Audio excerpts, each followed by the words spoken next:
The one and only Scott Ritter joins me now. Scott, thanks for doing this. I know you're in very great demand. So I'll just ask the obvious question. It looks to me like the war isn't going well for the invaders. How does it look to you? Well, being able to look at this conflict now as it's entering, it soon to enter its third day, I can make the following assessment. This is a regime change conflict that the United States and Israel lost when they fired the first 6 missiles into Tehran, striking the residence of Ali Khamenei and killing the supreme leader of Iran, the second most important man in the Shia faith in the entire world after Grand Ayatollah Sistani in Najaf, Iraq. Donald Trump, when he announced this operation to the American people, said that basically our pummeling of Iran was designed to terminate the regime, decapitate the regime, suppress the regime, and create the opportunity for the Iranian people to rise up and take matters into their own hands. Today, the Iranian people are rising up and taking matters into their own hands. The streets are filled not with crowds shouting death to Khamenei, but crowds extolling the newest martyr, a man who gave his life in the service of his country and service of his faith. We have lost this war, the we being the United States, we being the United States and its controlling masters in Tel Aviv, Israel. The war is lost. The regime will not be toppled. The regime will not be changed. And the Iranians will resist long after the United States and Israel have depleted and spent their forces, run out of ammunition, and will be compelled to sue for peace. So is Donald Trump a fool or a knave? I prefer to use the term developed by the American punk rock group Green Day. He's an idiot. He's an American idiot. One of the dumbest people that have walked the face of the earth, a man who makes no effort to learn anything about what he's about to do, a man whose intellect is as shallow as the dust on my desktop. He is a man who postures as an American patriot, but he's an Israeli stooge. This is a man who has been briefed by his intelligence services that there is no nuclear weapons program in Iran. This is a man who is briefed by his generals and admirals that we lack the ability to finish the mission he wants us to accomplish. And this is a man who listened to Benjamin Netanyahu and launched this war of aggression, this illegal war of aggression that has as an enhancement, if we ever bring him to trial, the fact that it was done under perfidy, meaning once again, the United States lied to Iran and the world, leading people to believe that there was a potential of a negotiated settlement, one where Iran actually has negotiated a deal, which had it been manifested, would have been the deal Donald Trump claimed he was looking for, the best deal in the world, a deal that removed sunset clauses, removed any possibility of Iran ever expanding its program, a deal that forever ended any speculation about Iran's intent regarding nuclear weapons. This was the deal of a lifetime,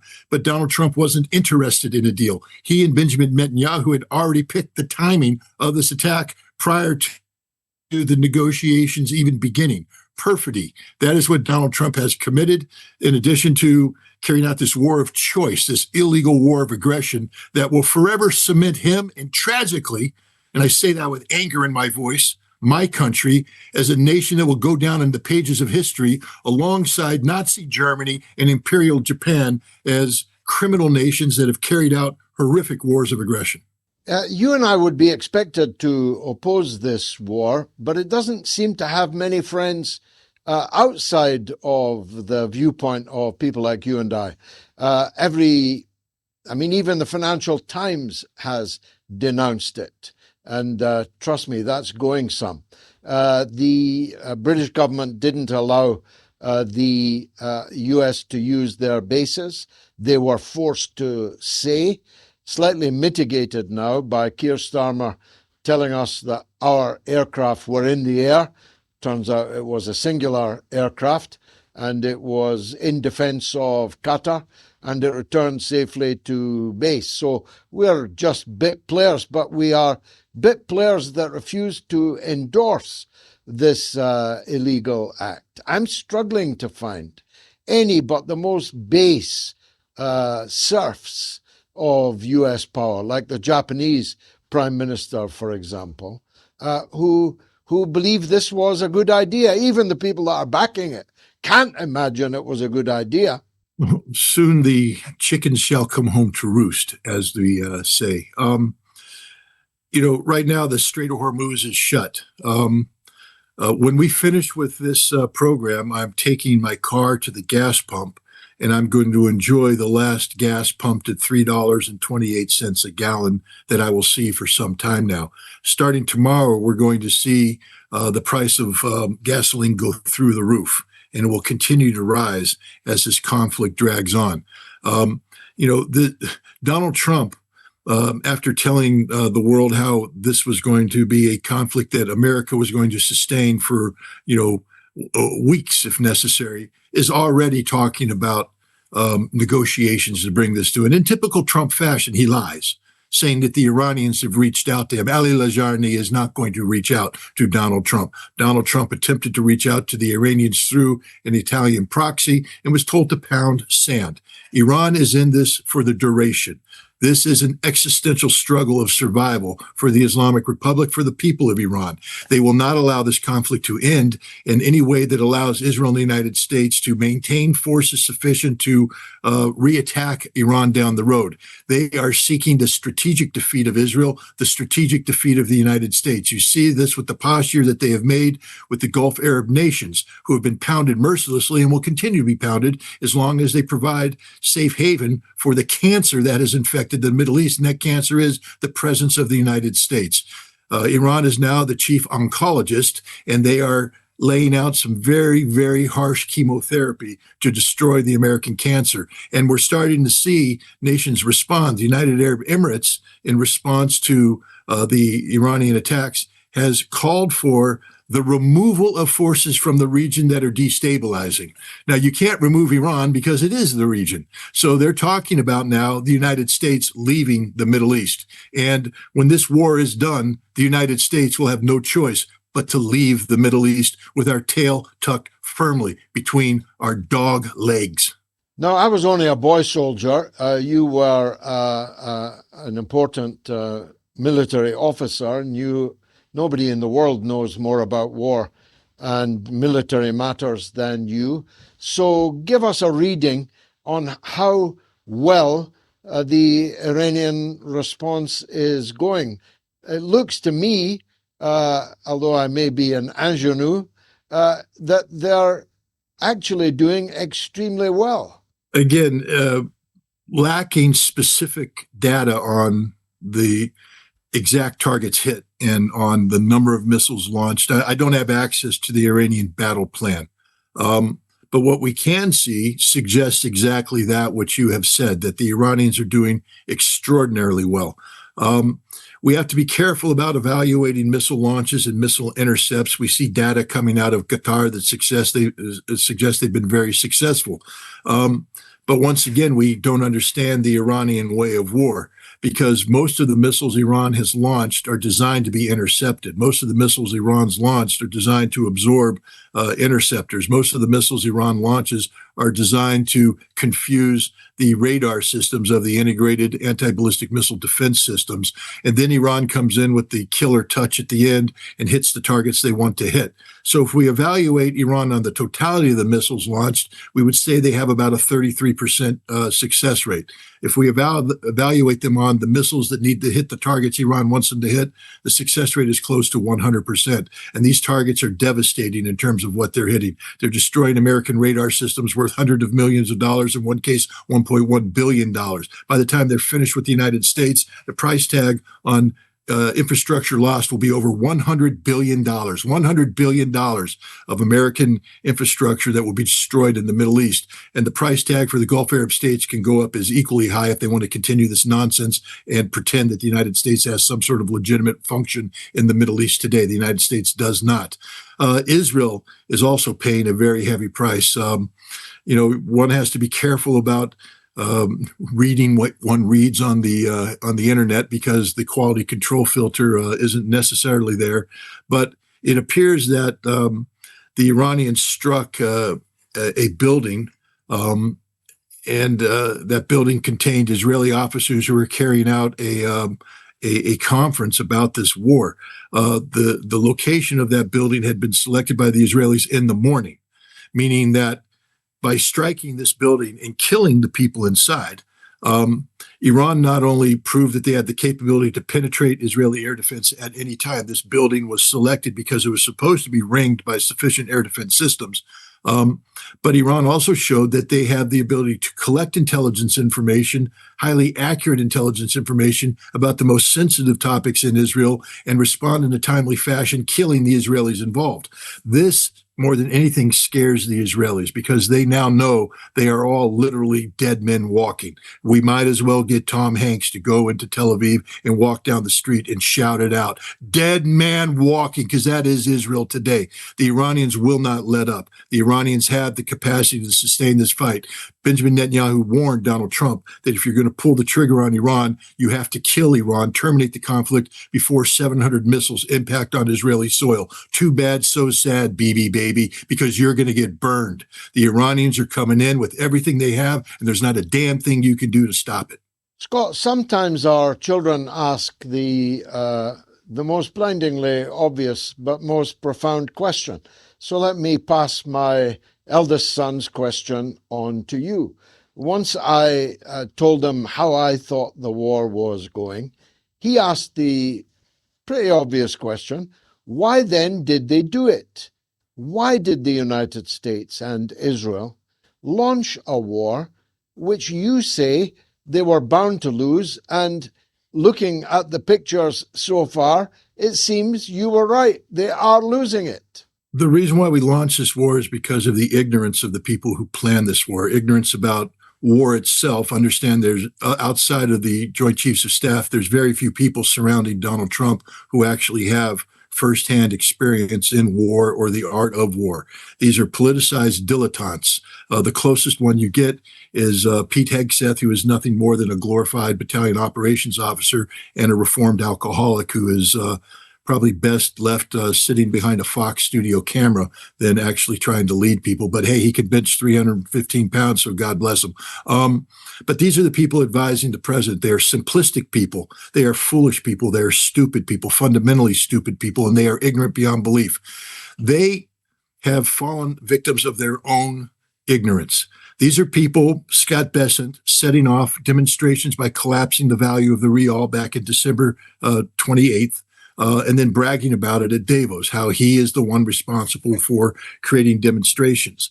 Then the demonstrations get magnified by Mossad, by the CIA, by selective videotaping of violence, and then projecting it out here to the echo chamber that is the American social media environment. And we started believing that there's actually a critical mass of Iranian people in Iran ready to rise up and remove the theocracy from power, because we created a situation where a handful of people unveiled the flag of the monarchy, shouted death to Khamenei, and then we broadcasted here and we said, they're ready, and Trump believes this nonsense. So he was told, if you decapitate the regime, you bring down Khamenei, the people will rise up. He actually believed this. And then he bragged about it. Openly bragged about how I am tracking Khamenei. He should leave the country because I'm going to kill him. Does he not understand that Ali Khamenei volunteered to die on the first day of the war? Ali Khamenei was at home in his residence, knowing he was being hunted down by the United States, knowing he was being targeted by death. He was surrounded by fellow shaheeds who also knew that they were going to die, but they also understood that there was a purpose in their death, because by dying, they entered into martyrdom. And the Iranian people are in the streets, but they're not shouting "Det Khamenei." They're shouting "Long live the martyr Khamenei." That's why we lost the war on day one. This was a trap set by the Iranians on day one by a people of faith. Donald Trump wouldn't even know what a Shia is or what a Twelver is. He doesn't know who Hussein is. He doesn't know who Ali is. He has no clue what the Battle of Karbala is. And yet he fell into a trap where all of this is relevant. He assassinated or facilitated the murder of the second most important man in the Shia faith, Ali Khamenei. This is the equivalent of killing the Pope if you're Catholic, killing the Archbishop of Canterbury if you're British, killing the head of the Orthodox Church, Kirill, if you are Russian. And Donald Trump doesn't understand this. If the purpose of this operation was to get the Iranian people in the street, Donald Trump succeeded. But he got the wrong people in the street for the wrong cause. The people of Iran today are rallying in support of the Islamic Republic. The Islamic Republic is invincible at this moment because you can't kill people who are ready to die for their cause.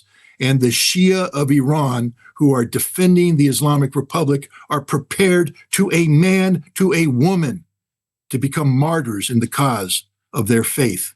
And it is the Islamic Republic of Iran that they are defending, not just their land, not just their culture, not just their history, but their faith. Donald Trump lost this war, the first missiles that impacted the ground in Tehran. It is funny because American politicians in particular are forever telling us how religious they are.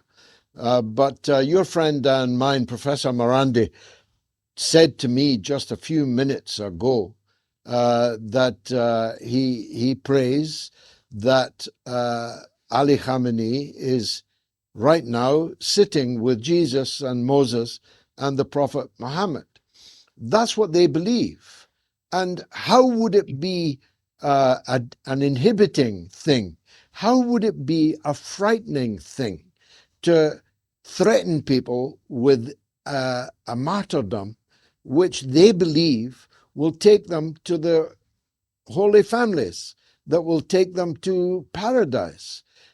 I just wonder, do American politicians who are, as I say, wearing their so-called Christianity on their sleeve, do they not understand the concept of heaven? Well, American politicians who proclaim themselves as Christians, I'm sure there's some out there who are truly Christian. And but to be a Christian means you study Christ, which means you study the teachings of Jesus, to study the life of Jesus. And I can't find anything in the life of Jesus that could possibly be used to promote the ongoing conflict with Iran. I often ask myself, as somebody who struggles with the concept of Christianity, because I like Jesus. I've read the Bible. I think Jesus was a cool dude. I think he stood for some really neat stuff: peace, love, love thy neighbor, etc. I struggle with Christ because I'm not a big fan of Paul having a vision in the desert. But other than that, I'm working on it. But I often ask myself, okay, forget Christ, because Christ is, to me, a manufacturer of man. What would Jesus do? And Jesus wouldn't tolerate this war on Iran at all. Jesus would be seeking to live in peace and harmony with people. And so if you're a Christian, understand that if you're a Christian out there promoting this conflict, you're not a Christian at all. You're somebody who's perverted your own religion. But then again, you're probably somebody who buys into the concept of Christian Zionism, which is in itself a self-contradictory concept, because you're making alliance with the very people who not only killed your Lord and Savior, but today view you as goyim, view you as secondary citizens. You are selling yourself out to people who don't view you as friends and allies, but people who spit on you, literally spit on you as an inferior race. And worse of all, because again, I am not a man of faith, and so I don't put religion above all else. Worst of all, you've betrayed that which I do put above all else: the Constitution of the United States, the rule of law, what it means to be an American. Your behavior is an embarrassment to real Americans who embrace values that don't call for illegal wars of aggression against nations that have done nothing to harm you. In fact, nations that have bent over backwards to give you the best deal possible to achieve the results you deemed essential, preventing Iran from having a nuclear weapon. Yes, okay, that's a noble goal. I don't think Iran was ever seeking to have a nuclear weapon, but here we are. We could have achieved that goal. And yet these Christian Americans have thrown that away in the cause of death and destruction. The moment a Christian starts embracing death and destruction is the moment the four horsemen of the apocalypse need to be unleashed on the earth and carry them straight to hell. With your erudition, you'll no doubt agree with me that Catch-22 was one of the greatest novels of the 20th century. In Catch-22, Milo Minderbender rents out his own air force to the enemy, in that case, to the Germans. Hasn't something like that happened? The American Air Force has been rented out and to Miriam Adelson. And if she got that for 250 million, that's the bargain of the century, isn't it? The American armed forces have essentially been rented out to Adelson and her boss, Netanyahu. No, you're 100% correct. And this may be the downfall of Donald Trump. And I pray it is the downfall of Donald Trump. I may actually become a religious man if it result. Regime change cuts two ways. It's a double-edged sword. Donald Trump has unsheathed the regime change sword and sought to weld it against Iran. But in doing so, he's created the foundation of his own demise. You see, he did run on a platform where he was the president of peace. There is posters out there that make this proclamation. He promised Americans that he would put America first, that he would make America great again. Tucker Carlson had a very fascinating interview with Mike Huckabee, the U.S. ambassador to Israel, where Mike Huckabee openly on international TV said that, Greater Israel is a thing and that it's okay for the Israelis to aspire to take the territory of virtually all of their Arab neighbors. He truly believes this. Ted Cruz believes this. Donald Trump believes this. Others, but the American people don't believe this because the American people aren't willing to die for this. And when Tucker Carlson released this, the Israeli press, I was reading it, they got very worried. They said, we being Israel, need to be very careful here because there is now a serious divide amongst those people we need in the United States to maintain this friendship, the Republican base, the MAGA base, and we're going to lose them. With Mike Huckabee's words and others, because they fear that Israel is being put ahead of America. Well, as you said, when Miriam Adelson buys the United States Air Force, United States Navy, and allows it to be put in harm's way by attacking Iran, who pose no threat whatsoever to the American people or the American nation, this proves that Donald Trump is an Israeli first president. Make Israel great again is his calling card. And when we lose this war, and George, I'm here to tell you, we have lost this war. This is going to be one of the most humiliating moments in American history when we have to admit we have run out of ammunition and we cannot sustain this fight while Iran continues to pummel Israel, American bases, and American regional allies. Donald Trump will now be compelled to once again lie to the American people about, how he achieved something, but now he's going to withdraw. And he is going to be crushed at the polls at midterms. And when he gets crushed, it's not just that he will lose the House, because he will lose the House. And by losing the House, it means he will be impeached. He will be impeached nonstop. There might be multiple impeachment trials going on. This is how much the Democrats despise this man. But he may lose the Senate, and he may lose the Senate in sufficient numbers that could lead to conviction. This is the end of Donald Trump's political legacy, and he saw it. You saw his posture when he gave his speech announcing the beginning of this operation. Donald Trump during the election. I mean, he was running around like the Energizer Bunny. I mean, that man could put in a 14-hour day, travel to 5 different places, finish up with a rally at night, and he was as strong as the day is long. I mean, he's out there doing his stupid YMCA dance. His voice is strong, powerful. Here he goes before the American people announcing this war, which should be the most testosterone-laden event in his life, and he sounded like a defeated man. He sounded like a guy who had just spent $50 on a hooker and couldn't get it up. I apologize for that, but I just don't like Donald Trump, so I'm going to say that. He was a defeated man. He knows he lost. He knows it's over. He knows it's finished because we're not going to win. And it's gradually becoming apparent that Israel lied to him. Israel deceived him. Benjamin Netanyahu used and abused him, and that Marian Adelson bought him. Donald Trump is the equivalent of a $50 whore who sold America out to a pimp named Marian Adelson.